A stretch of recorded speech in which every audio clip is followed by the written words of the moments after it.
আজকে আমরা চলে আসছি আমাদের শশা চাষের জমিতে। এটা হলো বর্ষাকালীন শশা চাষ। আর আমার চারার গ্রোথটা দেখুন, যে ধরুন চারাটা এখন বড় হচ্ছে। আর এটা হলো আমাদের বাড়ির লোকাল জাত। এটা আমরা কোনো সার্টিফিকেশন গাড়িনি, তাই আমার কোনো নলেজ নেই যেটা হলো কিনা পিছনের। তাই আমরা লোকালটাই আমাদের বাড়িতে মোটামুটি 10-15 বছর ধরে গেড়ে আসছে। আর আমি ওইটাই গাড়তেছি, তাই কোনো বাইরের কোনো বিষয়ের জন্য আমি কিছু এখন বলতেছি না।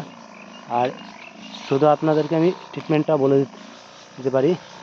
আর আজকে আমি জমিতে ইউজ করতেছি সেটা হলো take out agro crop science Indian private limited কোম্পানির, যেটার টেকনিক্যাল আছে ল্যামডা সি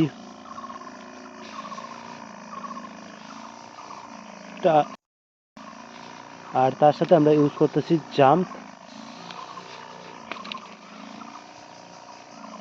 জামটা দেওয়ার কারণ হচ্ছে কিসের জন্য আমরা জামটা দিচ্ছি। গাছে যে থ্রিপসের অ্যাটাকটা হয় অনেক সময়, বর্তমানে এখনকার যে সবজি চাষের সবচাইতে বেশি হচ্ছে থ্রিপসের অ্যাটাক। একটা হচ্ছে ব্ল্যাক কালার থ্রিপস আছে, আর একটা হলো সোনালি কালার থ্রিপস। দুটোই ছোট ছোট। এটা হলো ফুলের মধ্যে ভালো দেখা যায়, আর গাছের মাথার মধ্যে আপনারা লক্ষ্য করলে দেখতে পারবেন। আর এটাই সবচাইতে বেশি এখন সবজি চাষে বড় হয়ে দাঁড়াচ্ছে। আর তার জন্যে আজকে আমি টেক আউট আর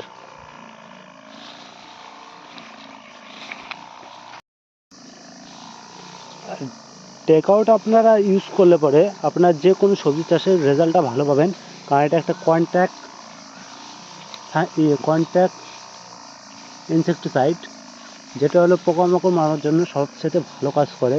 আর এটা আপনারা বৃষ্টি আসার 2-3 ঘন্টা আগেও যদি দেন, তাহলে এটার রেজাল্টটা প্রায় 80% জমি থেকে পেয়ে যাবেন। আর এটা তার সাথে আমরা বাইরের জামটা দিয়ে দিচ্ছি, কারণ হচ্ছে বাইরের জামটা যে আছে ওটা একটু মোটামুটি ওটা একটু সিস্টেম্যাটিক ইনসেকটিসাইড, যেটা হচ্ছে গাছের ভেতর থেকে কাজ করে আর ধীরে ধীরে ওটার পোকামাকড় মারতে সাহায্য করে। আর দুটো আমরা পাঞ্চ করে দিচ্ছি যাতে করে রেজাল্টটা ভালো পাই। আর বাইরের ওষুধের তো কম আর বেশি সবাই জানাই আছে। আর ক্রপ সায়েন্স লিমিটেডের যেটা আছে সেটাও ভালো ওষুধ, কারণ এটা আমি মোটামুটি 1.5 বছর ধরে ইউজ করলাম। আর এটাকে প্রথমে আমি শশার চাষে ইউজ করেছি, তারপর লাউ চাষে ইউজ করছি। লাউ তো এটা আরও ভালো রেজাল্ট দেয়। আর আপনারা যদি চান তো আপনারা ইউজ করতে পারেন। আমার তো ভালো রেজাল্ট হয়েছে। এখন আপনারা এটা ইউজ করে দেখেন, এটা কোনো পার্শ্ব প্রতিক্রিয়া নেই। আর এটা হলো গাছের কী কী পোকার মারতে কাজ করবে, যেরকম সাদামাছি, সবুজ মাকড়, লাল মাকড়, থ্রিপস, যেটাকে আমরা সুলসুলি বলে থাকি। আর তার সাথে মোটামুটি যদি আপনারা লাউ চাষে ইউজ করেন, লাউ কী হয় যে আর যেটা ফলের যে ছাড়ে সুলসুলি লাগা, যেটা ছিদ্রকারী পোকা, তার সাথে আপনারা জাম্পও দিতে পারেন। বা তার সাথে একটা বায়োডেক্স নামে একটা ওষুধ আছে যেটার মধ্যে ইমামেকটিন বেনজয়েড পাঞ্চ করা আছে, সেটা ইউজ করবেন। লাউ গাছে ইউজ করবেন। মোটামুটি 6 দিনের ভিতরে কোনো স্প্রে করতে লাগবে না, আর রেজাল্টটা সবচেয়ে ভালো পাবেন।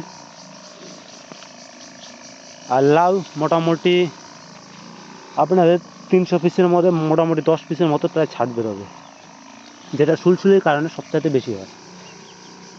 আর আপনারা যদি চান তার একটা পরিপূর্ণ একটা অল ডিটেলসের ভিডিও কমেন্ট করবেন, ভিডিওটি দিয়ে দেবো, কারণ আপনাদের ছাড় হবে না। আর সবচাইতে কৃষকরা যে মাঠটা খায় সেটা হলো ছাট হয়, মোটামুটি প্রায় 15% মতো প্রায় ছাট বেরোয়। সব কিছু না 5-7% তো চালিয়ে দেয়, প্রায় ওই 7-8% মতো প্রায় ছাট, ওই 7-8% ধরে লাভ নেই, প্রায় 10% মতো ছাট হয়। ওই জিনিসটা হবে না লাউয়ের। মোটামুটি আমার তো প্রায় 300-600 লাউয়ের মধ্যে প্রায় 20টা লাউ ছাট হয়েছে।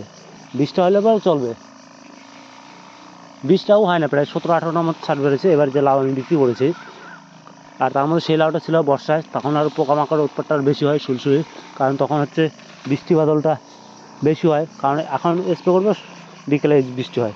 আর আমি এই ওষুধটা তখন স্প্রে করে সবচাইতে ভালো রেজাল্ট পেয়েছি। আর আমার গাছের পোকামাকড় তেমন ছিল না।